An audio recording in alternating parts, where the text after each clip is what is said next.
Welcome to RPG Reanimators, a podcast for GMs where we dissect horror scenarios and offer our experiences and advice to reanimate it at the table. I'm Lex. I'm Nathan. I'm Alex. I'm Holly. So let's see what's on the slab. The case report for this session is Presence, a scenario written by Shane Ivey for Delta Green. In this scenario, a young woman's reappearance in the woods of Vermont sparks an investigation to mind-expanding depths. As with any dissection, we'll be discussing all the gross innards of this scenario, so from this point on, there will be spoilers. So if you're interested in playing this scenario, please stop here and share this episode with your GM so they can listen and consider running this for your group. We'll also include links for where you can purchase a copy of this scenario for yourself in the show notes of this episode. So now with all that out of the way, let's begin our dissection. All right, Nathan, tell me what's going on. How do players get wrapped up in all of this? Well, players get wrapped up into this first by being part of the program. This is assumed to be a program game. Oh, that was their first mistake. Yeah, well, we'll get to there. They're called into an airport meeting room on short notice because a smartwatch was flagged by an NSA algorithm, probably something the program has that checks for oddities in behavior. In this case, it's a smartwatch that was in Alabama and then an hour later was in Vermont, which they'd have to get on a very fast plane to do that. And there is no indication that that's the case, especially when the person with the smartwatch wanders out of the woods babbling and cut up with no real idea where they are. They're told to investigate this, figure out what the heck is going on, and that leads them into the whole meeting with Robin Bullock, this very interesting girl with powers that we'll get into. And it really goes bad from there. And so, do either of you want to give us a kind of rundown of what's going on behind the curtain? Yeah, I'll keep going. The origin of this is starting with Karen Valdez, whose family has a really bad case of cancer. Just all around, everybody seems to be getting it left and right. In particular, her 13-year-old daughter is the last surviving member of her family to get it. And Karen decides she needs to go on some sort of spirit quest, something to find a cure, and she runs across the name of it is something along the lines of Hylidori. I'm sure I mispronounced it here. Yeah, it's the Migo. It's always the Migo. She runs across them. She says, "Hey, I'd love to have a cure for my kid." They go, "Hell yeah, we got you. Here's your cure." Now, that involves the Mother of Moons, old Shubs herself, helping the daughter change into something that can survive. Not exactly human. Now, this goes on for a little bit. The mother starts looking for people because one of the things her daughter can now do is transfer her essence into new bodies. And what she needs is something, I believe, pretty new to Delta Green, psychics. She can transport her daughter into psychics. She has a few false starts, people that aren't really able to take it, one that's not psychic at all, before she runs across Robin Bullock, who is full-fledged psychic and can teleport. She's done it in the past. So I want to stop you here for just a second and just kind of get a general, I want to take a temperature of the room. How do folks feel about just now there's psychics in Delta Greenland? This was a pretty significant left step from other stuff that I've read in the series. I don't think this has ever really come up before, but it was, in my opinion, a neat angle. And if we're already dealing with so much unnatural goings on, it didn't feel like that much of a stretch. Maybe having so many psychics clustered around Birmingham, Alabama, kind of pushing it. But yeah, curious on y'all's thoughts. I thought it was a welcome addition. I think that's fun. It's different. It's interesting, and you can play with it more, especially with like the axioms of Delta Green and how you handle people like that. But I thought it was a welcome addition. But it was kind of surprising when Alex ran this game for me. I kept expecting like some other explanation as to what Robin, like, what is Robin? What is she? Some other entity? And I'm like, oh no, she's psychic. Oh, that's new. Yeah, I think the key that you said that's interesting there, Holly, is that the agents can themselves become psychic, and the psychic in regards to the scenario is an innocent. So that's exactly that interesting point of what do you as a Delta Green agent do? Do you rat on your fellow agents? Do you rat on Robin to the program, who almost certainly is going to do terrible things? Oh yeah, March Technology is going to be all over that. Okay, so anyways, Karen Valdez is trying to get some kind of psychic delivered to her daughter to transfer consciousness, presumably just to like mind meld into the body without cancer in it. Is that delivered? Might be a strong term. She is kidnapping these people using hypergeometrics. Uber Eats, let's say. Yeah, more or less. She's just kind of befriending these people, casting fascination on them, and then dragging them away with some pretty heavy sedatives to make it so they don't remember. In this case, she abducts Robin Bullock, who gets stabbed by the thing that is/was Sydney, that now has some sort of scorpion thing that can inject or retrieve spinal fluid. But that triggers Robin's teleportation ability, and she's gone to Vermont. She night crawlers out of there. She absolutely does.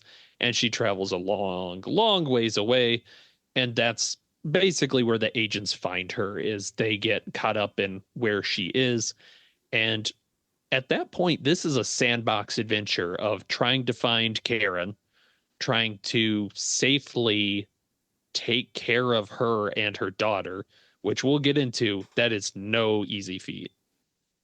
Okay, and so now starting back from the top, Alex, can you walk me through some of the key locations that GMs are going to need to keep in mind when running this scenario? Of course, with pleasure. So in Presence, Robin Bullock, she stumbles out of a forest near a country club or a golf course and gets taken to Grace Cottage Hospital all the way in Vermont. And should the investigators look into that and where she came from, she's coming from a place called like Indian Rock near the resort/country club. And we've got a few thoughts on that, because apparently that's got like a lot of Migo influence, and it's a place for psychics to just like have their energies enhanced, which explains why she was able to teleport so far. I think no time like the presence then.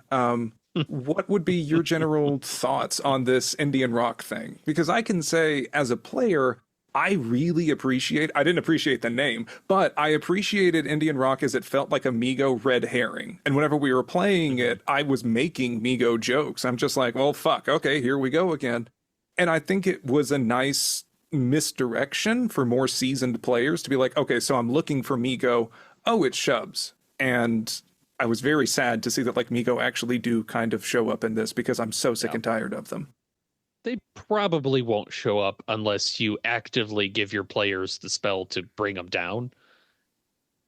But they could, I guess. I wouldn't. There's enough stuff going on without bringing space spores down. Womp womp.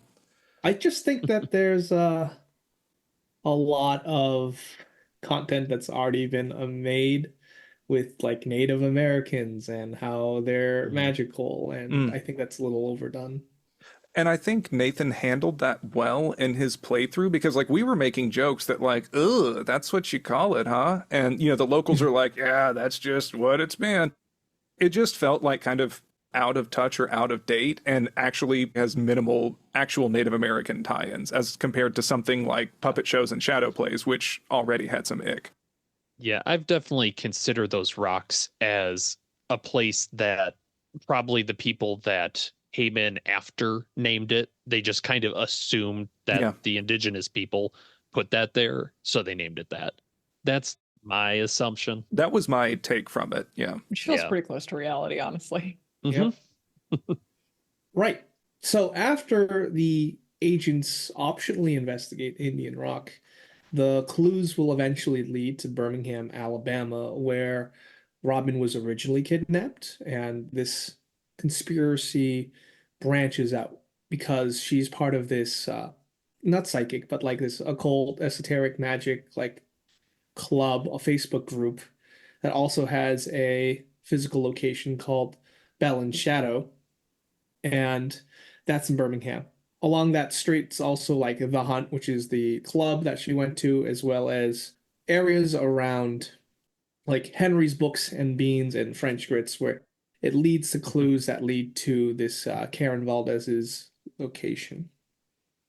Now, after they discover the identity of Karen Valdez, they would eventually find that she lives in Clay County, Alabama, on Hatchet Hill, where she has a house. It's more of a compound. It's like a military compound because it's so booby trapped. And I think this is where a lot of thoughts are going to be coming around. Mine was actually more on finding the fucking house because that was a lot. I have thoughts. I simplified it down for a one-shot play of this scenario. I'm excited to hear about that. I mean, it's Home Alone to the nth degree. That's for sure. It's Home Alone Florida edition.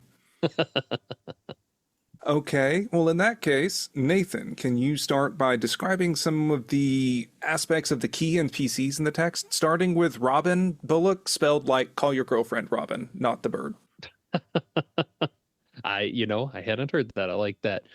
Robin Bullock is the psychic in question and really the core person of this scenario. She's the one that was kidnapped, teleported, and at this point is recovering in the hospital.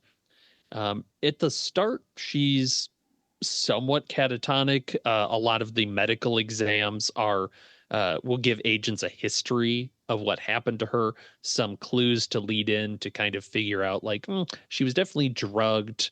They might find a puncture mark. I think Holly, your doctor character, found that spinal tap. And that might give them the idea of the start of where the mythos intersects with this.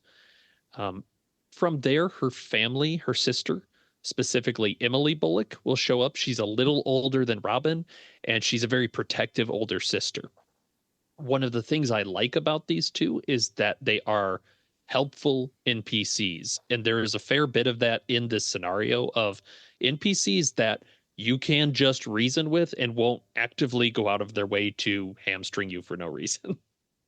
So I don't disagree with that. However, I do find this weird clashing in terms of writing where, as written, the players are going to run up against resistance at every single angle. This is not new for Arc Dream scenarios, where it's Robin is in bed. She's catatonic. She doesn't want to remember. She lies. If they try to bring it up, she averts. She tries to hide everything. She tries to hide her watch.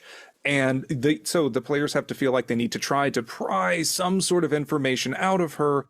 And then Emily comes in. Emily is super protective, helicopters over her, tries to get her away as fast as you can. Unless they have a warrant or a lawyer present, you can't get anything. Yet it then assumes that they can work together and arrange for these kind of stakeouts and things like that.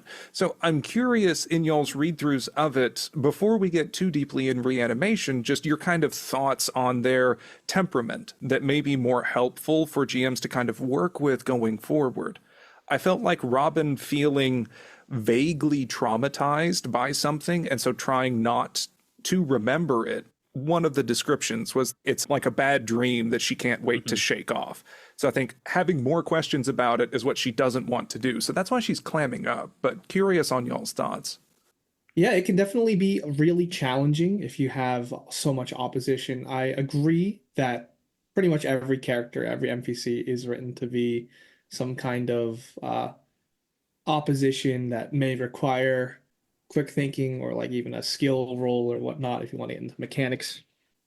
And I think it's up to the GM to really tone up or tone down depending on how fast or what pace they want the game.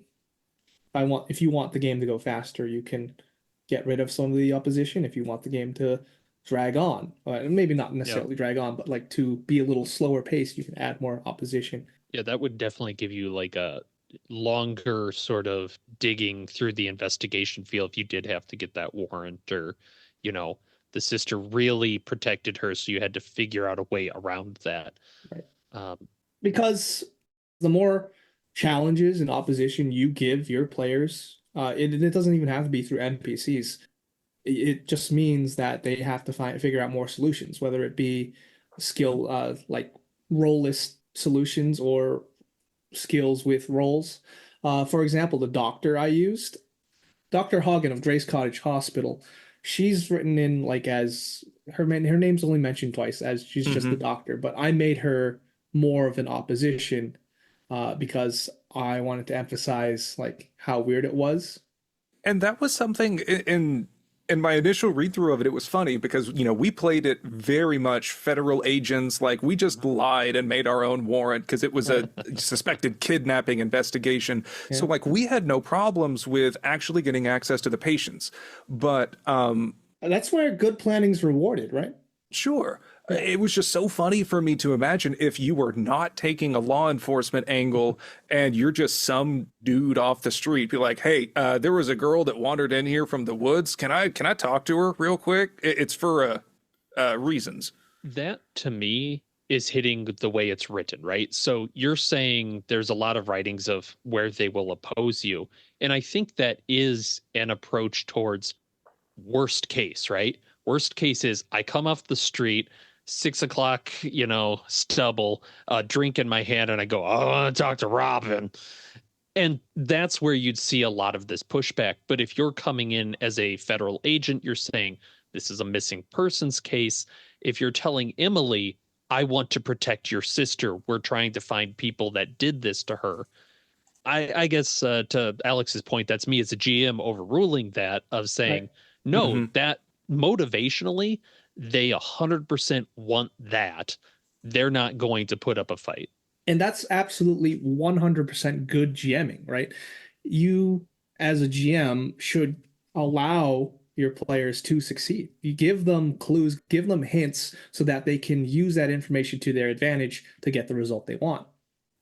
Yeah, and that's the approach tactic that I think is powerful for people that have played a lot, where they can switch between, say, Robin, where they'll send in someone that's very friendly, more conversational. They'll empathize.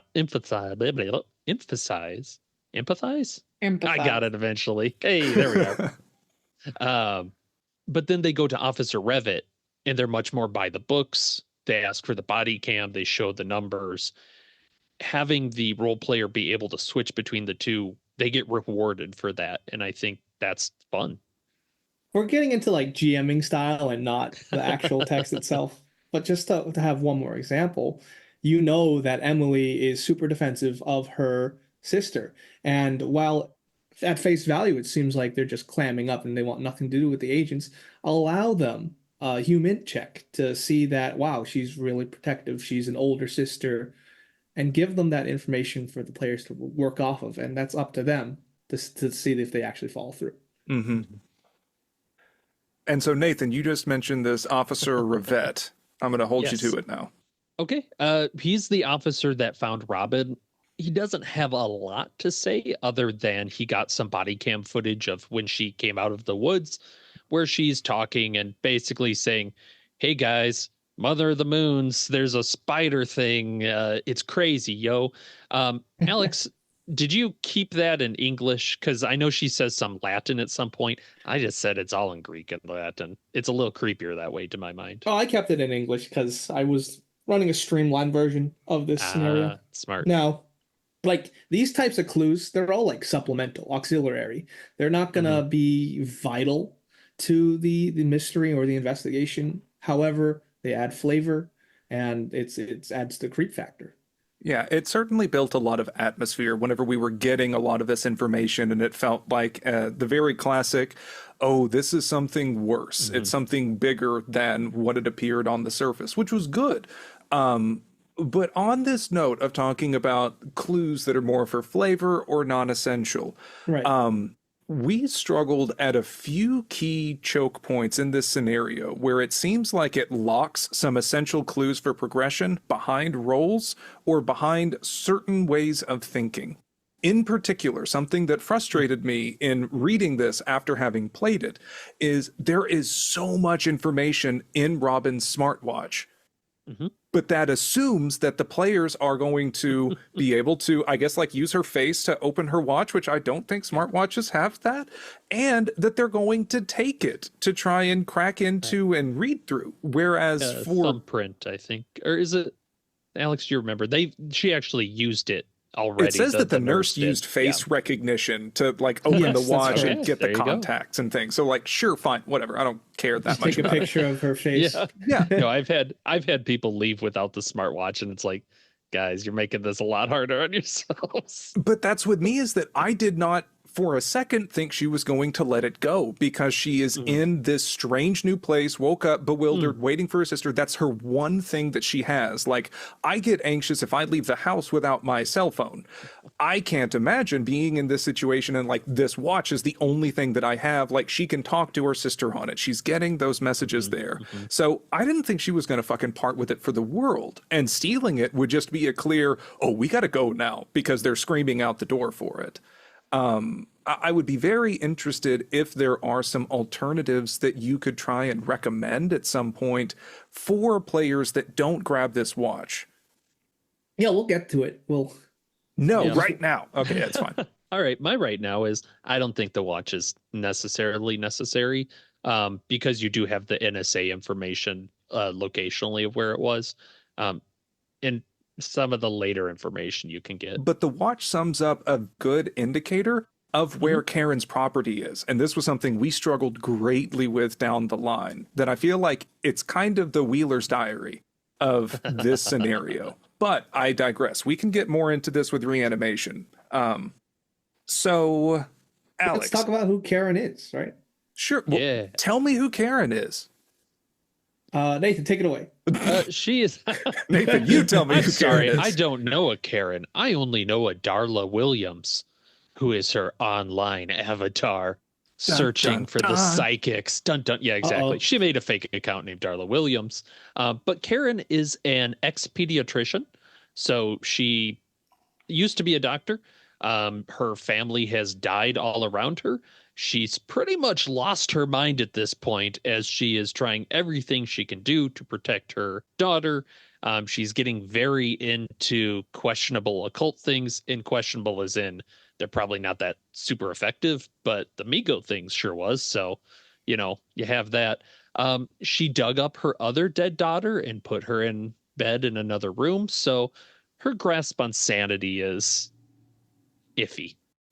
And so then the main focus of the scenario then is going to be Sydney Valdez. Oh, Sydney. We already mentioned that she picked up, what was it, pancreatic cancer very early on, and mostly is a victim in all of this. I think intended to be something of a sympathetic victim. At least, Nathan, you have portrayed her very much in that way. I haven't. Yes, Alex, you went a different direction.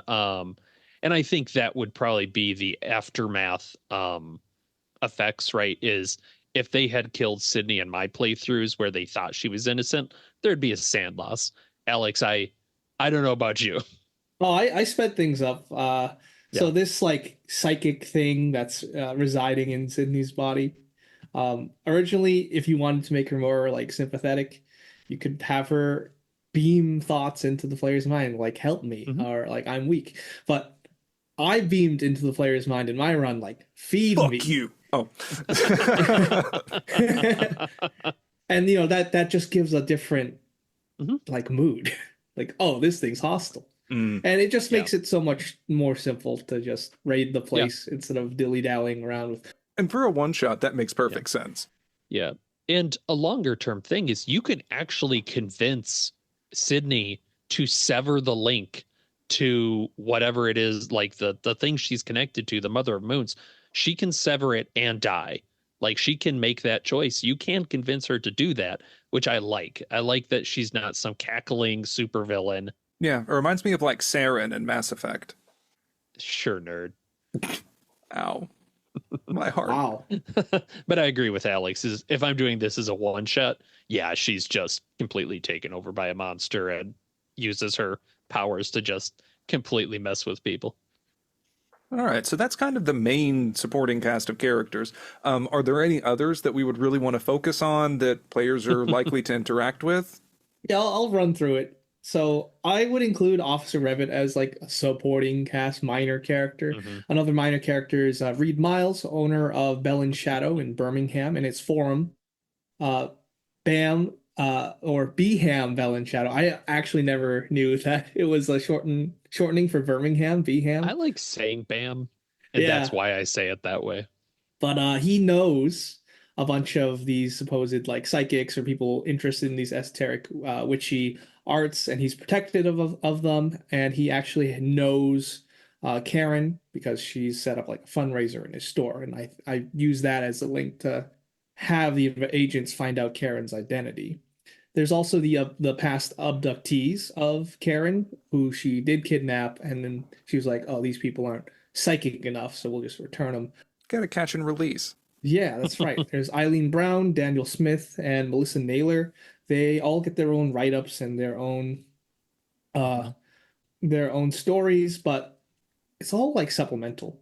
Yeah. Yeah. And then there's a dangerous conspiracy theorist who's all about like sovereign citizenship, and uh he makes a bunch of bombs and is the one that booby traps the compound in the first place. It's Jimmy Swope, who lives in Clay County. He's important because he's the reason that you can have that booby trapped house without Right. completely straining reality. That is such a stretch. That is such a stretch. I don't I know. thought Holly Alabama? loved it. Holly has no issues with this whatsoever. In the book, it's like, oh, he did construction work for the Valdez family Mhm. after the husband died. But it's like, why? Why would you like plant all those bombs and make the place a fucking death trap just because? Just because, right? There's no reason. Uh, I could see people doing that. If I'm being completely honest, a very paranoid. Part of it's ridiculous. Yeah, I think they're hitting that idea of like a paranoid person with access to pretty heavy weaponry. But again, you're kind of out in the middle of nowhere. Yeah. I could see it. His house Oh man. is booby trapped the same way. And if the agents make the decision to approach the house, he's just gonna like warn them once and then open up with machine gun fire. So like that has the potential to just derail the scenario if like they all die. Yeah. Because it's super lethal. I'd be interested to see how many people find Jimmy. Do you Right. think people like run across him very often? I mean, it's such a loose link, anyways, and it almost relies you either asking Karen, hey, who did all the interior design here? I love it. Or digging in even more than is fucking necessary. Like, they're digging in to find Karen. It's like, oh, this is a guy Karen talked to. Fuck him. It's not her. Right. Yeah. It's If you odd. talk to the local, I think sheriff or whoever, they'll warn you about Jimmy just from the idea of don't go on his property because you'll explode. So that's a link they might find. I think in the text itself, it's like he's just spewing out all this BS that they just keep clear of him. They don't like because Mhm. realistically, if they found out his house was rigged with mines, they fucking take this guy down. Well, yeah, that is very illegal to booby Yes. trap your property at home. So I'm just saying, like, it hurts my verisimilitude. It's because it feels like a stretch personally. But yeah, that's Jim. Well, I have some ideas on how to reanimate him just to seem a Mm. little more plausible. And so, in terms of threats, I think we've kind of spent enough time on like the Valdez house is sort of the main threat of the scenario. Oh, Yeah. it's an absolute death trap. It's like it's Mhm. booby trapped with remote detonation, bombs, flashbangs, like fish hooks for when you dive out of the way of the flashbang, cameras. It's hooked up with like motion detectors, lights, loudspeakers. Like this house on its own is enough to just destroy a group of agents. Don't forget the massive propane tank that'll be right next to where they park the car. Oh, this is a great idea for handouts. Yeah. Give Yeah. your players a propane tank. Give your players a bomb. Actually, that is a good thing for a handout is find What? we'll link of somebody put together a picture of the house without all the booby traps marked out. And I find that's really helpful for people because otherwise you can't show them the layout of a pretty simple house without them going, what are these red dots here, here, here, here, and here? Nothing. Don't worry about it. Which door do you go in? Yeah, that'll have to be something that we can add into the show notes of this. It's very helpful to have a property map, especially because by this point, the agent should be having pretty bad vibes about everything that's going on here.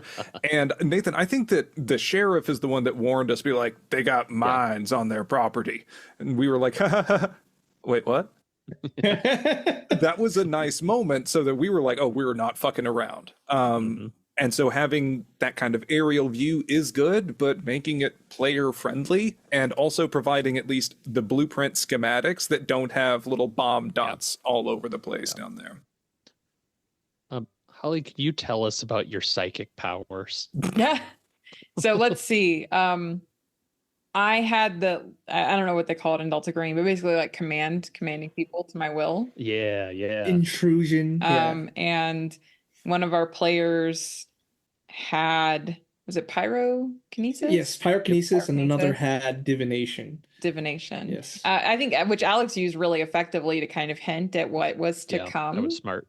But yeah, it was very interesting. Obviously something that I've never seen in a Delta Green game before. But we were able to kind of push the boundaries a little bit to kind of guide us through some of this, like just a giant death trap. But of course with negatives, you can't get away with too much of all that. So the sand loss, or else you start bleeding out of your ears. Alex, did you fill them in on the long-term consequences of their behavior?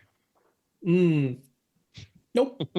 Okay, so one of the things about psychic powers in Delta Green is not only do you give off ultraviolet light when you use them, if you critically fail, you just disappear and you're dead forever. Well, they're not going to know that until... They won't know that, which is very funny. That's fair. Otherwise, you can get tumors. Yeah, tumors, all kinds of fun stuff can happen to you, which I think is a really nice balancing act of giving the player something fun, but then they have to decide, do I want to use it? Because after that first fumble, I think your characters will be a little bit more cautious. That is super 40k psyker though, right there. Like if you're not being corrupted by it, you're being killed by it. Yeah. And on that note, can you tell me about some of the things that Karen Valdez can do? Because in all of the runs of it that I've seen, it's kind of recommended to take her out very quickly. Well, she can't shoot worth a damn. That's my problem. I had people just knock her out. So she can just set off the bombs, and she's the one sitting at the, like what you imagine to be like illuminated by computer lights, surrounded by 6 monitors at her security station, which is in her house. But if you take her out, right, like she can't set off the bombs. At least the ones in the yard, like there's still some like motion detector ones that can be armed. But then again, she'd have to be alive to arm them. Right. And you can go a lot slower in that case. I kind of assume she would arm them if she leaves the house. Yeah. But if you, at that point, right, if she's dead... How does she disarm them when she gets... I guess I always assume she just does it through her cell phone. Because I know her cell phone has... Imagine just coming over to the house with like a flipper. I guess that honestly was more or less what I thought. Yeah, that's the secret to taking on this house, is getting a universal remote and just like dialing it in until it works. Bang! All right, channel 6, baby. Let me come in with my Neuralink.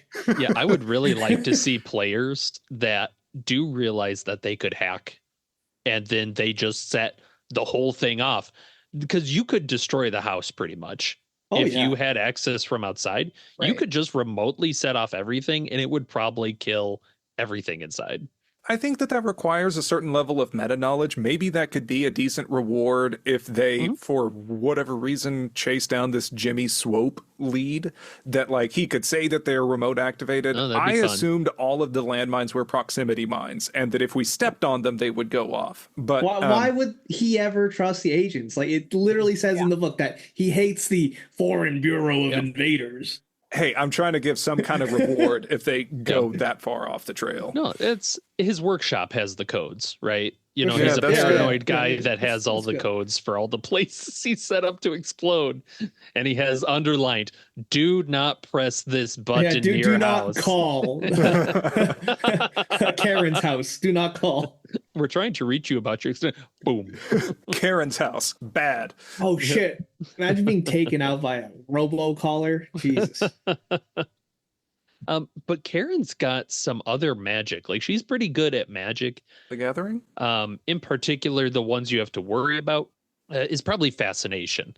That's the one that if she succeeds, you just kind of stand there dumbfounded. That's pretty dangerous if you're trying to do an assault and she tricks you with it.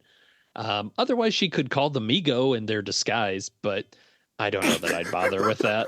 I'm just imagining Miko in a trench coat with a mustache I and mean, a hat. that's Yeah, essentially Karen, it. you rang? Yes, we're the looks at notes. Servants of the Mother of the Moon? No? We're the yeah. And so, aside from Karen, I hear Sydney is a little more than just a girl in a sick hospital bed.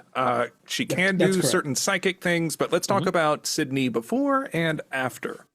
Alex, take that away. Have you done a Sydney after? Did you get to that in your run through? Yeah. Spoilers for Alex's run through. So Sydney can use like all of the psychic abilities that are in the book, and that includes like setting people on fire, setting things on fire, psychic assaults, making people just like have their brains turn off. It's crazy. So yeah, she can use that all against people that threaten her. She's easier to let's say take care of when she's in the human form. But once Karen completes the ritual, the monster to bring the monster out, then she gets so much harder to deal with. Like, uh, spoilers. I think airstrikes were used. Yeah. Yeah, Yeah, once you get the spider, like if Karen completes that ritual, an airstrike is really what you need. That thing is pretty hardy. And as written, I think that's pretty much a lost condition. as written, it can survive Yeah. an airstrike, which is just Yeah. crazy. So I toned that down. And it'll disappear into the woods and be a menace forever is kind of the theory, I think. It's real nasty. Yep. So basically, it's got the smell that causes people to just like gag and lose out on their skill rolls. It can like inject people with psychic powers and like take their memories. It's got like super strong like armor. Yeah, this thing's a menace. If it gets all around, sorry, if it I gets was going to out, say if it gets aroused. oh boy. I don't even want to think about that. Yeah, that's sand loss. But yeah, if the spider gets brought out, it's like, geez, I can't see how the players can be successful if they don't have like backing from the program Yeah. or like other heavy resources. That's where I would have the spider take out a couple people and then leave of its own volition because Right. it's not really there to kill people. It just wants to bail at that point. So, what would you say were some really big standout key events that you would want to really dial in on for this scenario? Well, there's the raid on the compound, which is Mm-hmm. just huge. It is so lethal. It is so But it's lethal. really fun. It is fun. It's fun. It is fun. We'll talk about that more in the strengths and limitations. I enjoyed the Bell and Shadow interaction, especially like online or what do you call it? In person? In I know person. it's a strange concept. Yeah. Hey, we're recording this online. Yeah, I like Reed Miles as kind of a breath of comedy almost in between the horribleness. He's just trying to Because- sell his trinkets. And he's such a scumbag. Like most of his online group is women because he kicks out the men. Like he's a super gross dude. It's very funny. And the other key events, I would say, is when your player characters develop psychic powers, Mm-hmm. because that's always a fun thing to roleplay out. That or So how did you mentioned that there were multiple powers going around as Right. everyone got exposed to gamma radiation or whatever it was. So I'm curious how you managed to, or how you did that for all of the player characters, because in our run, it was just Sawyer who happened to get taken back to the Precambrian whatever era. And also, this was a great scene from Nathan's run, the first run of Presence. And so just how would you deliver that in scenes? Yeah, so when the agents interact with Robin, they kind of look into her eyes or like they interact with her and it awakens that psychic ability. And then I introduce the power by actually having it happen Mm-hmm. without the player character's knowledge, and then they get the feeling that they can do it again. Yeah, I agree with that. That's probably the way to do it is give him a freebie with Right. Sawyer. Like he got a free teleport, so to speak, of, oh, I can do that now. And then, yeah, you usually just send him a link that says, yeah, you think you can do this now. You're not sure of the consequences, though. I would stress that. Yeah. And there's all kinds of mechanics Yeah. to discover or awaken as a psychic that I ended up just axing. Yeah. Mm. I mean, that's fair. I think in our run, I really loved the flashback scene where Sawyer did end up in like the Precambrian era. And then coming back and having that thread connecting was such a great, oh shit, we just touched something deep we did not mean to. And so that feeling of you're trying to probe deeper into this investigation, but occasionally we step in a puddle that's a bit deeper than we expected. Mhm. As I think it was very fun. Those were certainly the scenes that really stuck in my memory. So, with all of that said, what would you say is the beating heart of this scenario? ESP. X-Men. Yeah, definitely Professor psychic powers. X. Yeah. Nathan mentioning like this is kind of the intro to psychic powers. I think so. Yeah. Yeah. And there's like some moral choices you can make beyond that. Like, Yeah. do you abuse your psychic powers? It really ties in with the conspiracy themes of Delta Green and the paranoia because do you tell other people? Can you even trust your fellow agents? Because they might give you away to your handler and your handler might just take you away to study you like some kind of lab rat. I think that's a reason that this may work a bit better as a program game because as the Cowboys, that is very contained. And I feel like there's that layer of trust that, like, well, Right. this just doesn't leave the cell. But with the program, anyone could be a liability to just like, hey, meet me for a briefing here. And then you get black bagged and taken to some base to be studied forever. Absolutely. Yeah. Yeah. I would say that another beating heart of the scenario is like just the home invasion, right? Like you can tell this scenario is written for those home invasion fetishists. For sure.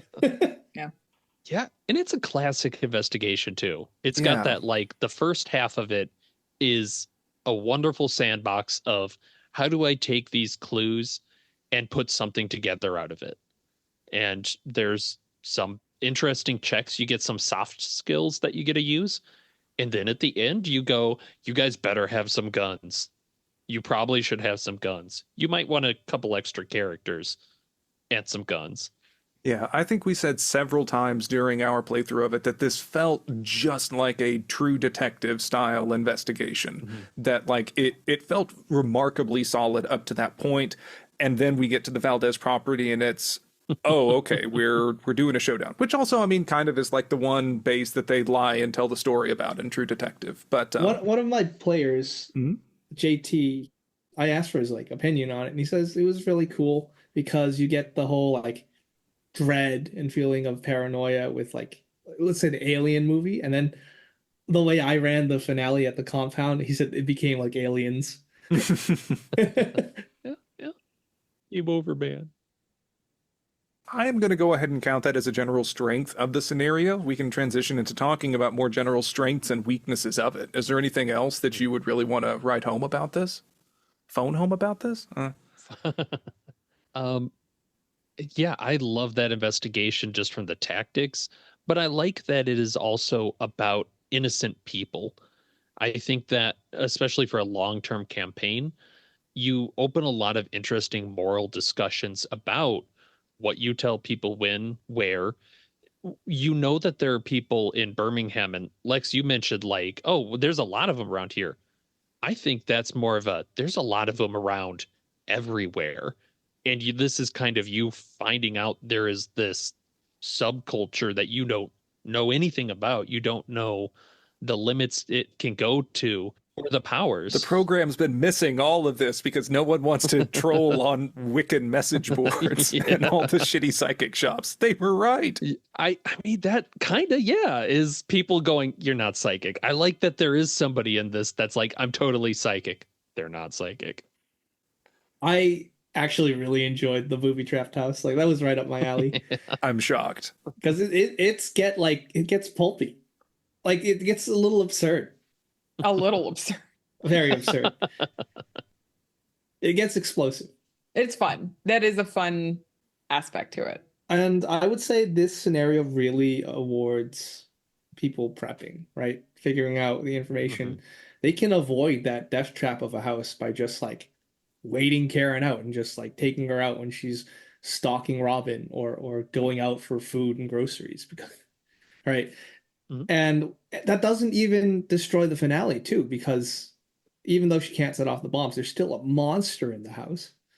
I have some thoughts on that because I know that was an option that we jokingly said, and Nathan was like, actually, that would have been the safest thing to do was just wait for her to drive off the property and then just mafia her car. But I feel like whenever players know they are heading towards a finale, like it's clear the full moon is in the distance as we are driving up to approach the house, this is the big showdown, the players are going to kind of want a big showdown and saying like, oh, we're here, let's stop and wait and then ambush her and then we're going to go in and explore. That like it's not as fun and engaging, and so I wonder how many player groups would actually do that. I would say the finale is different though, because by that point you'd already said we're going to go there, at night and deal with it that way. I probably, if you'd gone, I don't know, let's check it out, let's scope out Karen, maybe it's less of leading to a finale and giving you chances to sit back and observe her, because at that point I don't think you're going to rush it. Does that track? I talked to some of my players and they're like, once we discovered that this place is booby trapped, like high hell and back, they're like, I don't want to go in there. Let's send in another team. Yeah. Well, yeah. Well, like, especially if you've created investigators that are just like so unsuited for it. Like I had no stealth. Which they are going to be. I couldn't shoot a gun. I have no stealth. I'm like, I'm not doing that. The fuck I am. Right. That could be an opportunity for the GM to say like, well, you are in the program, so you can reach out to the handler and request, we need a wet work team. That's exactly what I did. Yeah, and that's what we did now. I really like that. I need to watch your playthrough of it, and so do our listeners. Being able to do that, I think, would address some of the issues that I had with it. I feel like we know Alex's love of explosions and violence, and so I like seeing the house as a strength of the scenario is perfectly valid. Holly, how did you feel about the house, or would you feel that there were any clear limitations you would want to address in the scenario? I think the house is fun. I'm just a person that gets hung up on like logistics of like, this is not real. Yeah, the verisimilitude, right? If it's not strains believable. my believability. This doesn't feel real at all. Who lives in a house that could literally kill them at any given moment because it's so booby trapped to hell? It's insane. You have bombs in the walls. What are you doing? Yes, that is very. I believe David Gasway said it was very Bond villainish.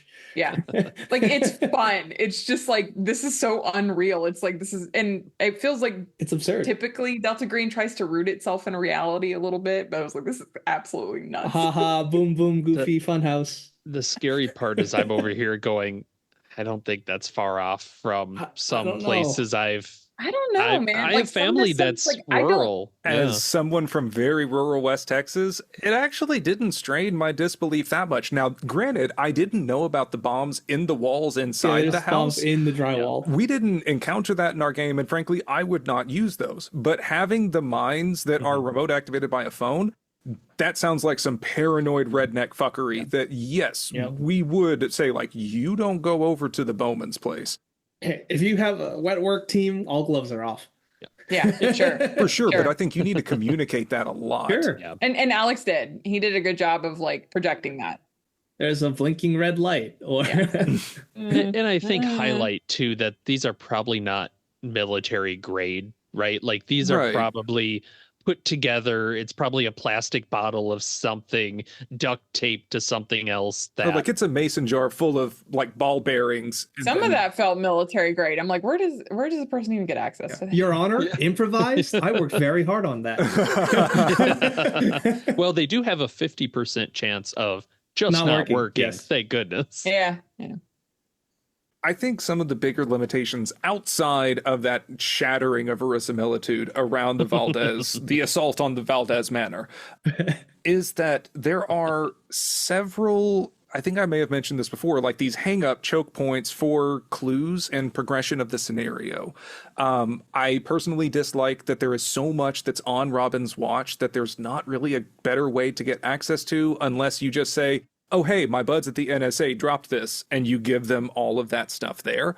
But I felt like we struggled the most in terms of hitting a dry run when we were trying to find information about Karen Valdez. Yeah. Because that's, oh, so she was at the club. Well, she's not in any of the pictures and she always has her hand over her face. So we try to get the security camera. It's like she knows where the cameras are and are trying to avoid them. And so like we had to hunt to get any kind of picture of her face. And we're like, great.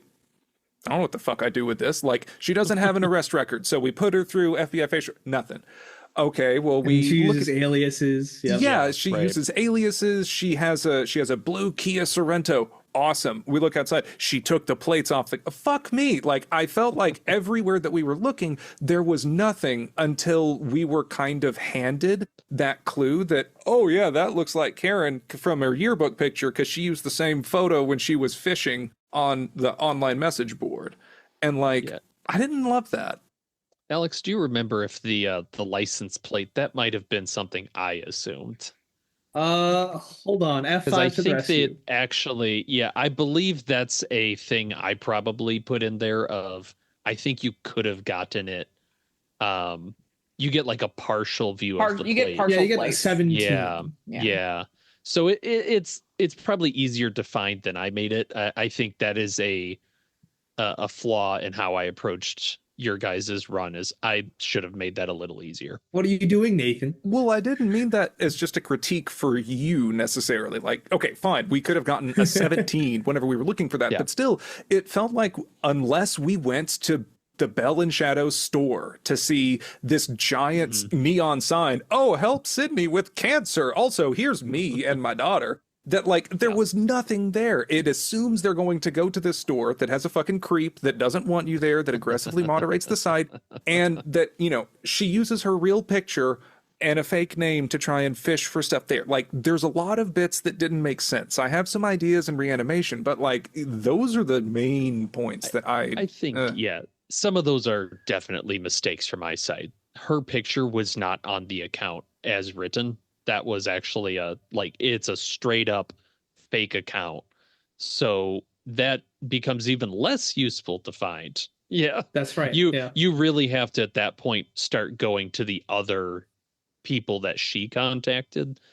But I don't think we really but we never even found. found, I remember it was a very loose trying to, like, we were trying to find people who also mentioned the psychic things or the waking up and trying to follow in Robin's footsteps. And we got a list of names, but there wasn't a strong impetus to get motivated in there. In the text, it's very clear that, like, oh, there's recent kidnappings or abductions, that's why they're worried and on guard. But like, we didn't catch that as players. I don't think that this is a fault with your running it. I think that it's not clear in the writing or from that player perspective as a limitation.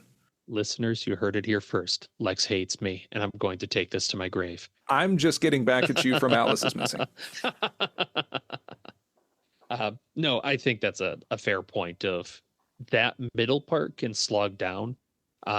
Be kind to your players. I was kinder in other games of that, letting them find and actually see Karen staking out Robin's house, stuff like that. That's a which huge is, thing too. yeah.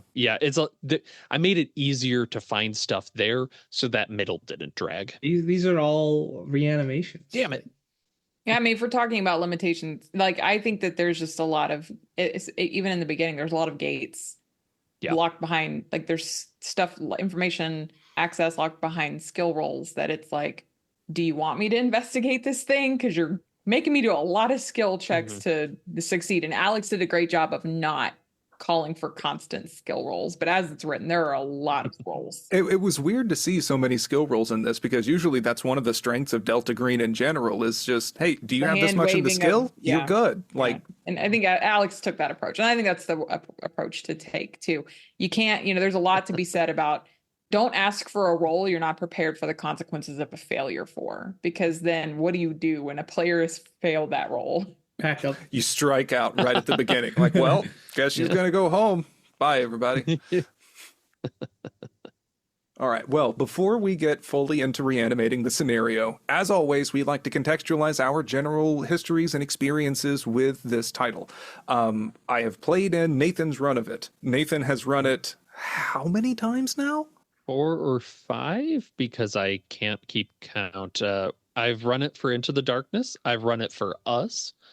I've run it for another group before that, and I'm pretty sure a 4th. You ran it at Necronomicon. I don't know if that's in the ran count. it there. That's true. I was in Alex's game. Spoiler alert, I really like this scenario. Yeah, it's a pretty great scenario. It is fun. It's just to give it its roses. It's a great scenario. It's one of the more solid ones Arc Dream has released in a while. Yeah. Yeah. 100% great scenario. I have played in it and I have ran it. You can see that also on the channel. Maybe before or after the time of this recording. Who knows? It'll be out. Maybe. All right. Well, with all that out of the way, let's get into reanimation. Overall, how do we highlight the beating heart of this scenario? More explosions. There, I said it. All right. Well, my job's done. So for the one shot, right? There's psychic powers, and the mechanics for developing those psychic powers are locked behind rolls. Just give them the psychic powers, right? Because psychic powers are main to the theme. It adds another layer of gameplay to the scenario that's just plain interesting. Yep. I usually limit it to 1, just because I usually give them teleport, because it's a fun, cool ability and very strange. And I think for mine, I like to run a little longer, so one person having it is less dramatic. I like that one person felt like a liability. I was about to say, it becomes a point of tension of like, do you tell the handler that the one person on your team that you've maybe worked with for years is now, a vector of some kind? Right. Alex gave all of us the powers, and it was like, fuck no, we're not telling the handler. Yeah, and it works the opposite way. Because instead of being a point of tension, it's a point of unity, right? People are going to work together now in order to figure it out and hide it from their handler. And it's not clear why you have the powers, which is also a strong part of this scenario, is they just kind of get them from being around Robin. But it's not ever explained to anybody that that's why, or if they go to the rocks. Like, you'll do some rolls in theory, but you don't really know why. You don't know the consequences. And that's very Delta Green to me, is just, this thing happens. Do you want to abuse it, not knowing what it entails? So I kind of like that, but that kind of makes my verisimilitude brain itch a little bit, because then does her sister have powers? Literally just thinking why that. don't her parents have powers? So I give her powers. Yeah. Well, but maybe it's they don't have enough POW, right? Or whatever the skill is. What I think is that, Robin was abducted and taken to Valdez's place. She got partially through the whatever brain swappy Mars attacks procedure, and then she freaked out, woke up, and nightcrawlered away, right? So that to me more indicates that in that puncture wound in her lumbar region, a little bit of like Sydney's essence or something is in there, actually kind of in her body. And that first contact, whenever she makes the eye contact with someone, that is enough to cause that transference. And now she is basically inert. Like she kind of gets one. And whoever she taints with it, they develop the power. Other people could develop them like through the rocks or through whatever. But that's, I think, a surefire way to have that happen. As written, Robin is psychic. This is the third time she's teleported. No. I think Robin is psychic. That is fine. But I don't think making psychics contagious. You mean. Yes. Yeah, like how the sense. agents randomly get powers. That's very much a what the fuck? So for our run, it made sense because they manifested whenever he teleported back to Jurassic Park. For other groups, if you did want to have the powers work, maybe alter Robin's medical scan. So like there is some kind of other substance in her spinal fluid that the doctors note. So like she was dosed with benzos and there's a little something else that's weird that the doctors can pick up, but then it transfers over to the first player she makes heavy eye contact with. Or it happens to her sister and then they set things on fire on the plane on accident because she's stressed and looking at her phone that then burst into flames. Yeah, I've made the sister psychic in some of my more recent runs because there is an element to that of like, why not? And it makes her a more interesting person if you do have Robin kind of out of it, to have the sister show up, tell an agent to fuck off, and the agent is out the door and they're going, wait a second, why did I just leave? What the hell? I kind of want to give the sister divination and change her name to Raven, but maybe that's just me being stupid. Another beating heart to highlight is like the whole like home invasion portion. Like, and in order to highlight that, just give the players good signals, good hints, so they can actually like prep for this, because as we said, it's super lethal. Yes. Yeah, it wouldn't be very exciting to just go in blind and then just blow up, be killed. Yeah. Okay. Yeah, they should never just get exploded by a landmine that they haven't seen. Right. They should see it and then die. Words I know Dennis Detwiller has never said. Or I mean, like if you want to play it like that, maybe like you have a whole backup team ready. And like that was the point of it. Like this is a one shot, everyone's gonna die, like whatever, like let's embrace the one shot of it all. Yeah, that's what I did. They just get like, you know, ganked immediately and then you're like, and now here's the backup team. Well, I did the backup team first and then back to the original. Yeah. I will warn you, if you do use a backup team, you will suffer like mood whiplash. Yeah. Because it's like you are change. playing two different games at that point. That's right. Like you have the in-depth Alien investigation. versus Aliens. Yeah. Yeah, and I think you can see that in the playthrough a little bit of you went hard on the backup team, which makes complete sense because you're really showing off just how scary and deadly this is. If you're just using your main agents, I'd probably dial it down a little bit, you know, have it be a little less brutal. Well, this sounds like we're moving into like things that we would want to change or improve. Yeah. So like, how would you tweak the house some? Alex, I know for you, one shot, right? You're running it with a aggressive Sydney. That's right. Right. And usually I run it with a non-aggressive Sydney, at least at the onset. And keeping in mind that Karen is a human who sleeps, who, you know, may not be paying attention to the computer, there's a lot of chances in there based on the approach for her to not even notice the agents coming up. Sure. For them, when they do come up, she might go, yes, one of you come on in, come meet my daughter because you've been sent here by someone. Oh, what if she could sense the psychic agent and actually may be likely to invite them in? Right. And at that point, I've tried to draw a line between Sydney and Karen, right? Where Sydney's saying, I need help. The agents might be thinking, we need to save this girl still. So you still have an interesting like person in the house they want to protect, so they won't just set off all the traps, and a person that they're unsure of. You know, they don't know the extent of her powers. Well, what do you think Delta Green agents do? Just Usually to be make realistic here. mistakes. I mean, but it's sort of a trademark of most Delta Green scenarios is to have some kind of ethical conundrum. And it's like we have victim of the art. You have certain parts in impossible landscape. Like all of it is, do we just nuke this? Or, I mean, should we? Is it fine? Do we leave it to cause those kinds of questions? And I appreciated that with Sydney, that she did just seem pathetic, and that the mom seemed desperate, not just maniacal and cackling, but that she seemed desperate and had fallen off the deep end. Yeah, that's I think that's both into runs my are valid. Oh, sure. Yeah. Yeah. yeah. Longer term, desperate makes more sense to me. Sure, But if I you're agree. doing a one shot, yeah, just go for it. Yeah. And I know your question was how do we improve that last scene with the landmines? And I think you can even improve it with like the prep beforehand.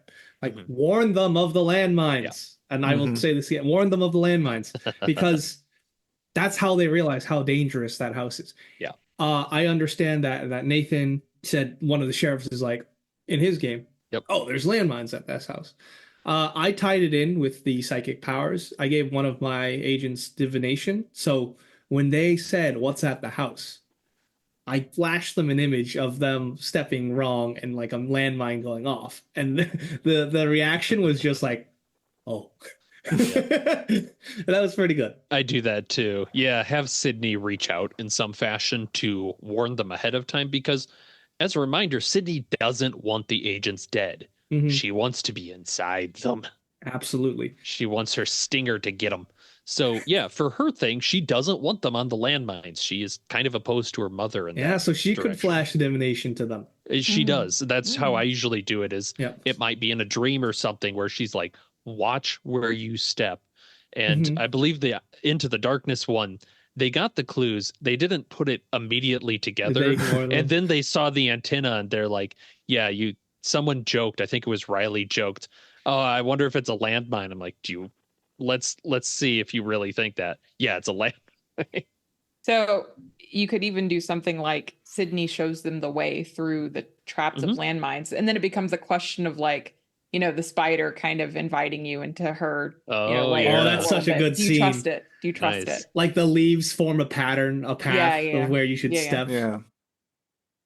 I would also, in order to prep how dangerous this house is, I would improve Jimmy Swopes by making him more of like a presence on online forums, which are like sovereign citizens. Like have the players find out that Karen does have an account on these like super conspiracy theorists like nut websites, and have Swopes talk to her on the forum saying, "Hey, I've got something for you that will protect you against the feds." It's a good idea. That gives a proper and good warning of how much of a death trap this is, because when the agents then look at who Jimmy Swopes is, they'll put two and two together.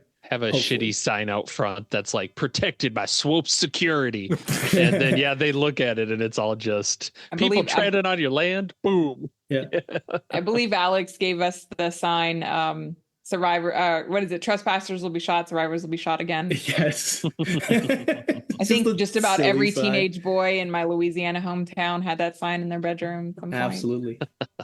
But I like going back to something that you just said. I like the idea of Sydney trying to reach out and actually subvert the mother's deeds, that the mother keeps trying to bring Robin in, but maybe Sydney just wants to leave. Or, I use Sydney with air quotes here to try and draw the agents a little deeper. I don't know. I am biased because I loved the imagery that Nathan gave whenever we went into Sydney's room, because it felt very Silent Hill-ish in terms of, this house is ruined, it's booby-trapped, it's bad.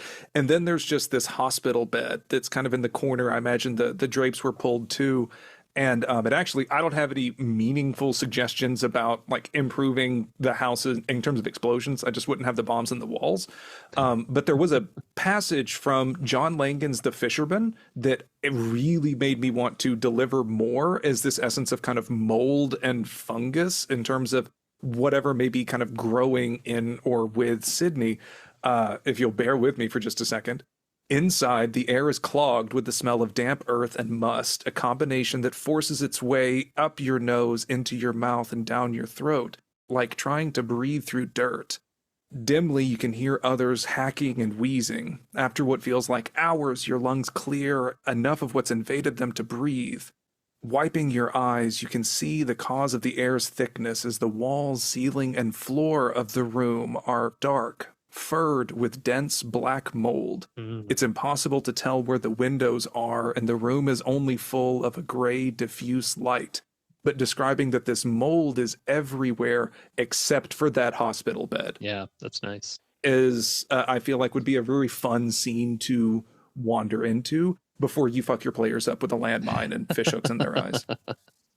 That, especially after those runs too, I've replaced it with like those plastic drapes around the Yeah. hospital bed too, and with a lot of condensation, so you get a little bit that like maybe the mold could be inside there too. As a note, I skipped the description of what's in her room from the book. Yeah, I had no idea. Like, kind of player warning, don't fucking run the room as written, because that was just gross and bad. And 3 edgy 5 me. I really didn't like that. Yeah. There's some unfortunate child death, we'll just say, in a gruesome fashion that didn't seem to add very much, and it wasn't clear if it was part of some ritual or something, and just it seemed unnecessary at that point. I would rather have had Sydney seem more sympathetic and more trapped by her mother. Yeah, and the scenario is gonna run the same without it. So Yeah. Yeah. Yeah, it was just kind of pointless. And like you said, it didn't add anything. And it didn't feel good to have that in there. It just more felt weird. Like, why did someone feel the need to write this? In terms of something that I would try and do to make Karen easier to find, is I more latched on that the Bam Bell and Shadow website, forum thing, whatever, was more independently owned and operated. That it was more just kind of a crappy forum that is made just by and for the store's customers. And that maybe the owner would make it more of a thing that this is for Bell and Shadow customers only. So to register for this forum, you need to go to the store, have a valid ID, and take your picture in front of this little wall thingy to make an account on here. As a way that they're like, you can just have their first name. So you can see Robin and there is just Karen, because it's not really made clear that Karen is directly approaching them from this forum, but is using this Darcy name or Darby, whatever the fuck. Darla, yeah. Darla. But so that way you can have a clearer link between Robin and at least find Karen and a photo of her on the site. You would just need to make new handouts. That's good. I think Alex, just to kind of fast track us, and honestly, I think even if you're not trying to fast track people, someone out partying with Robin takes a picture of her with the woman, like as a casual, like, oh, girls' night out partying or whatever, and she's like seen in the photo, and then we could just ask people, like, do you know who this woman is? And Robin like positively identifies her, like that's the woman I was talking to. Yeah. I don't think you're cutting out a ton by like just giving players that photo in the beginning, and then you save a lot of like just She's still tough to find. rambling Yeah. and like, I don't know how to find this person, I don't know what to do. And it's finding the Clay County place that like the watch Yeah. gives it to the agents from the outset. But if we don't have that, it was real hard to find out, Yeah. like, great, it's somewhere around here. And just trying to find ways to make that a little better. I mean, even if you want to like make it a little bit more challenging, right? You can just, she is in a photo that someone took at the hunt that night and tagged the hunt's Instagram account. Like, you can't, in this day and age, like, you might be able to avoid security cameras, but like 100 other people in a bar, everyone's taking photos, like, I feel like that's just, I don't know. My thoughts. That's a really good point, is that probably would have been a clear entry point for getting a hold of her. I really don't think you need the watch. And I think that should have been made clear.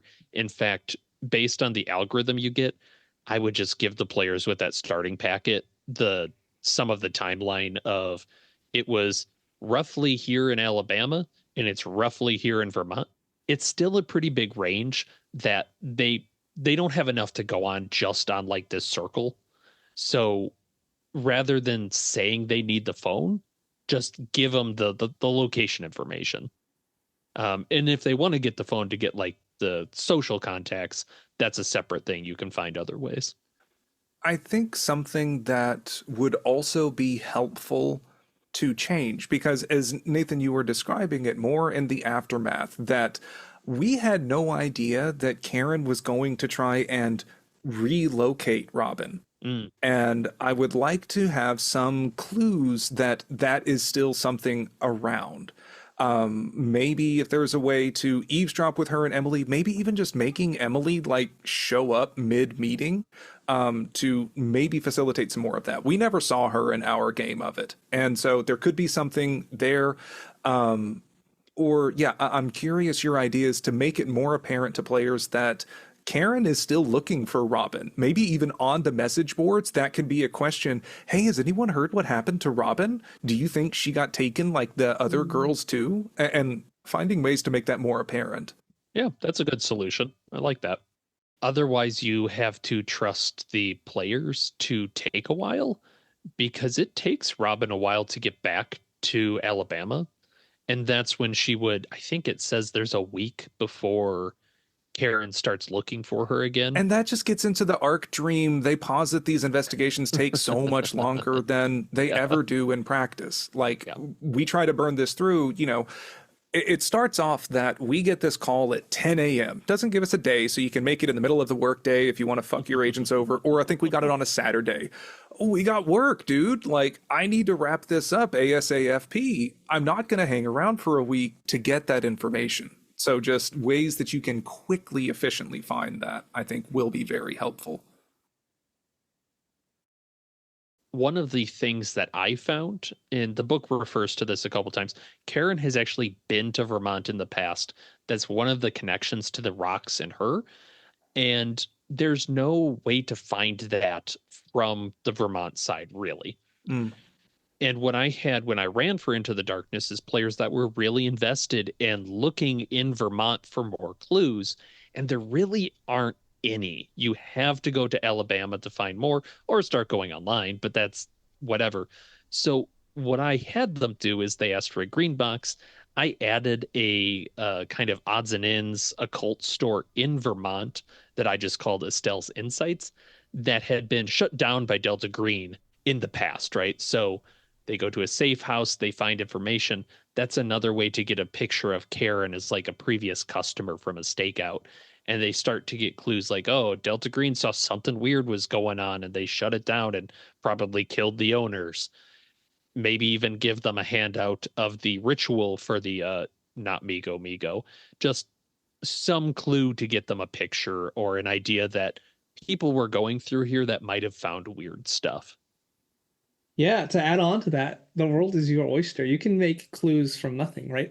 You can True. have at Indian Rock psychic residue or apparitions of, let's say, Karen holding Sydney's hand. And that just is interesting. It's like it's something that's within the confines of the story that just makes sense.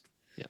I do wish that we'd gotten just a written out timeline of Karen's life, just from the deaths of the family and where she traveled, what she did. I found it's there, is just kind of spaced out, a little difficult. So if you're running this, Say it that ain't might so. that might be helpful to have and to plan ahead for. Mm. We've been talking a lot of theoretical stuff here. So in y'all's experience, what has really worked for you at the table or what didn't? Yeah, I feel like I have a good understanding of how to make player characters hate or like really target an NPC, and it's just to make them insufferable Making or charming to but racist? no, no. But yeah, what I did was I made Sydney more antagonistic, more predatory, other than like helpless, and that just really focused the players, especially for a one-shot game. Uh, to rein in the lethality of the finale at the compound, I let the players call in the program resources because the program is like embedded in all aspects of the US government in its own like secret branch, and they would in theory have a wet work team. So I personally thought that was fun having them play as a SWAT team. And I did say this before, but like it does induce a bit of mood whiplash because now you're in a completely different situation where you're playing as like hired killers. But I wanted to know what Holly thought. I thought I enjoyed the change. I thought it was fun to play like a totally different person.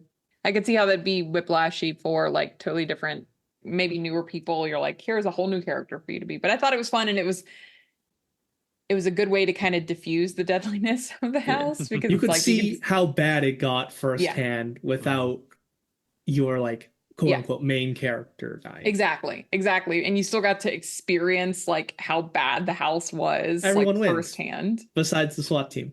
Well, yeah, no, they're French toast. But They got unlucky. I no, I just thought that was you can get into the like logistics of how realistic that is, but I thought it was fun. Yeah. Sometimes we don't play things, or I don't play things for realism very much. So Right. And I thought that really worked. yeah, Because your players are going to be like, why would we even go in there if we know how deadly it is? that's exactly the conversation we had during our game, Alex. I'm like, I'm not going in there. I can't shoot a gun. I can't sneak. I'm gonna get blown I'm up. an OBGYN doctor. Exactly. What Like, am I doing here? This is a Wendy's. What is happening right now? Yeah, like having the option is, I think, actually pretty important if you don't want your people to just go in straight and die. I think that could also be accomplished by making the handler a bit more involved. I know that it's very common in DG to have like the handler calls you in and then fucks off to You somewhere. never hear from them again. And Oh, my handlers are very But so involved. maybe having this handler just really need a break. Maybe like this is, they get like the shit tier things that, sure, you get an NSA tip off, fucking go for it. And so they really feel like they need a win or they need some kind of favor. So they're kind of micromanage you and staying on your case more. And maybe that's a way that you could drip in some free clues. Be like, hey, you mentioned this. So listen, I found this. Does this help? Can you please get this resolved now? I really need this money. I mean, this mission to be finished. Right. And just to continue on with the changes I've made, I specifically ran this as a one-shot version. So what I did was make it easier to find Karen. I had the clue trail of Bell and Shadow show the photograph. Reed Miles points out the fundraiser with Sydney and with Karen with the picture. And I'd have him like know who she is and what like town she lives in. And if you have that information, you probably find her address. Another change I made, I cut out Indian Rock, but switched the visions that it gave to the agents instead to dreams when they were traveling on the airplane. So they'd still get that Precambrian insight and all of that cool scene instead of having to be at the physical location. I honed in the agent's goal by making Sydney less sympathetic. So, like I said earlier, instead of help me, it's feed me. And I had a bunch of backup characters prepped already for the SWAT team from a previous scenario I wrote. I ran it in 4.5 hours. It works. Yeah. It's a fun listen. People should check it out. And honestly, like reading through the scenario, I don't feel like I missed a ton either. Like having read it, I was like, yeah, it's fine. Like it, kind of cutting down some of the stuff that just elongates it, Yeah. I also gave all of the player characters psychic powers. I purposely wrote them up that they all had high power. And I didn't ask for rolls. I just gave it to them. And I gave them powers, whatever I thought was interesting. The divination was a good call because it let me hint at the lethality of the compound to speed things along. Yeah, makes total sense for Or speeding give them it the up. transportation, they could just be inside of the house instead of having to navigate. Yeah. Well, then they're in alone. Have them roll luck, and then, oh god, you're right in the fish hooks. I had somebody use teleportation to get out of the house. Hey, I can get behind that. Well, what did you do, Nathan, since we're talking to you now? Ugh. I just did it. I ran it. Yeah. No, I like running this slower. I like having a lot of visions with Sydney to reach out and help the agents to build a rapport, right? And it's real creepy when a young girl starts saying stuff like, help me, I think my mom's sick. She needs help, but she can't get it. And, there's a body lying in the bed that when you pull it back, it's a dead. Nope, there's nothing there because it's a vision that she implanted. Like, there's a lot of fun connections I think you can get through Sydney that I like to pace out. And to the opposite of Alex, one power, and like Alex, I don't really roll for it. I've done that a bit, but it's fun. Like, usually we play these as one shots. If it was a campaign, I'd feel probably differently. But I agree. with this, give somebody a power. It's just fun. On that note, I am 100% in the Nathan camp on this one, that I think having the sympathetic Boo. Sydney reaching out and maybe giving some visions or something. I loved that notion of, I think my mom is sick, and that the player could get this kind of hazy image of Karen. It's enough to match what was on the photo in case that was ever in question. And maybe you could even have Sydney's room is looking out the window. I don't think there's any natural landmarks in Alabama worth writing home about. Don't at me. But if you did note that there was some kind of a mountain or a hill that they could see through the window, and to be able to find that on a topographical map, that like, okay, so it's got to be here, and let the players triangulate it, could resolve that issue that we had of not being able to know where Camp Hatchet Creek or whatever the hell it was called. The church tower would be an easy usage for that, because I think that's there's great, one not far down the road. And it lets you introduce the house and its threats early. Like, Alex, you were saying the divination was a use. 100%. You got to tell them there's something there to be worried about. Right. You can't have them come in and go, well, wait. But sometimes, like, I hate to keep referencing the Into the Darkness, when we started rolling that and they just got super unlucky and so many of them died. I just, I mean, it went fast after that, right? Is as soon as someone gets exploded, thrown through a window into the fish hooks, like, you just got to keep going. Don't let up, keep burning it. And that's, I mean, to me, that's the Delta Green bit, is you take stock 30 seconds later with the house demolished behind you and go, what just happened? And you ran that as an outlaw game, right? Yes. So they didn't have the resources to program. Correct. There But you I'm go. also usually kinder with that final house. They really have to get unlucky. But you did give them a green box, right? I think I might have that time. I'm trying to remember. There's a decent chance I gave them some weapons of some kind, because I don't see a reason to limit it at that point, because Sydney, also as a side note, Sydney takes 3 hits. And I don't care how much you shoot her, basically, she gets 3 hits more or less. I think a lethality of some high enough can do it, but that can really mess players up when they're like, oh, I shoot this dying kid, and it's like, yeah, she looks dead. Well, we're gonna clip Nope. Yeah. that. It's like, but that's where you can kind of get that. I turned my back to the thing and then I saw it move on the bed, and it's like, And that was great. yeah, that's fun. Mm-hmm. Then she sets somebody on fire and makes Alex's character have brain damage. It's good, all right. clean fun. It's a normal Tuesday. So, do y'all have any ideas on potentially expanding this scenario? Since it takes place ostensibly as a random program game, this actually does seem like one that you could drop in to any run. Although, I don't know how well the psychic powers are really going to last in the long run. I imagine it to be run the same as God's Teeth. No spoilers.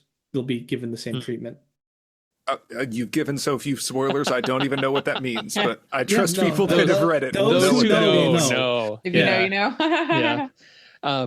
Plus, they're very dangerous. I want to reiterate just how dangerous the psychic powers are. If you run them as written, like, even failing once, and I forget, the ritual activation is not that high. So there's a decent chance you fail, and there's a chance of instant death. So it doesn't seem like it'd unbalance something. I could see you going from this to, another sort of, maybe make a Migo related sort of thing, jump into something else from there.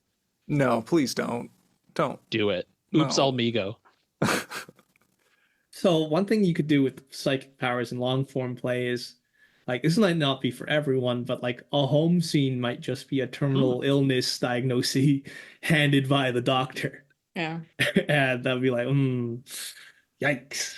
As for if the agents reveal themselves, I imagine it to be like God's teeth, or they're just like hunted down by March Technologies. Yeah. That'd be fun. An on the run mission of some kind. Meet up with the outlaws. I feel like when we were playing, Alex, and you said that like this little girl had cancer, the sister had cancer, the Right. dad had cancer, the grandma had cancer. I was like, something's going on over there. And I kept waiting for an explanation and none was forthcoming. So Yeah, I guess even the that's kids. just that's the randomness Yeah. of cancer. But you know, like a child getting pancreatic cancer is like extremely, extremely rare. And so I feel like there's opportunity there for like many people in town are sick and they do some more digging and it's like there's something here that's making the people sick and you could tie that in Corporations. corporation. Well, It's yeah, like, that's it's that's like- the reality of that answer. So we have just the Aaron Brockovich, but make it Delta Green. It's like Cancer Alley. Yeah, yeah. Shout out. But no, this idea that like maybe March is experimenting on people or something's going on that like there could be some mythos tie-in to explain why people are getting sick, which could lead you on this whole other adventure. And that's where the other adventure, you're like going to a cancer ward that some psychics taken control of. And, that could be another flag for this is Oh yeah, maybe looking it's like for outcroppings of this. It's like X-Men, everyone becomes psychic because of whatever it is it's also giving cancer. Yeah.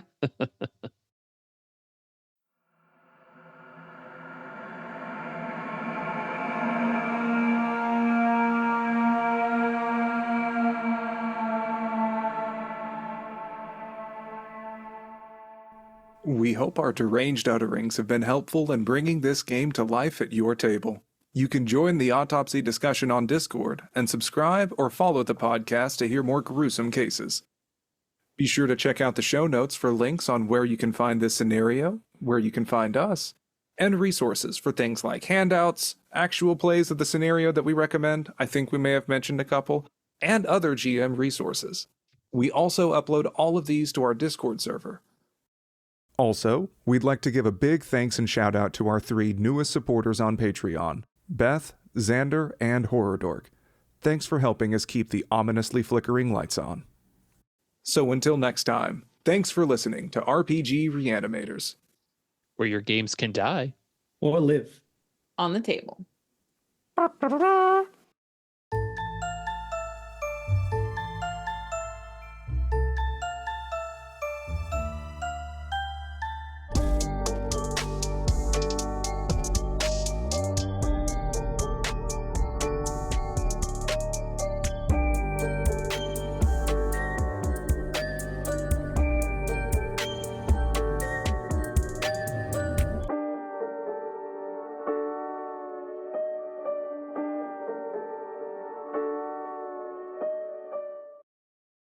Oh, we got Reddit too. Guys, we are on Reddit. Oh, we got a Ew. Reddit! Oh, We're on no. Nathan, you're a Reddit mod?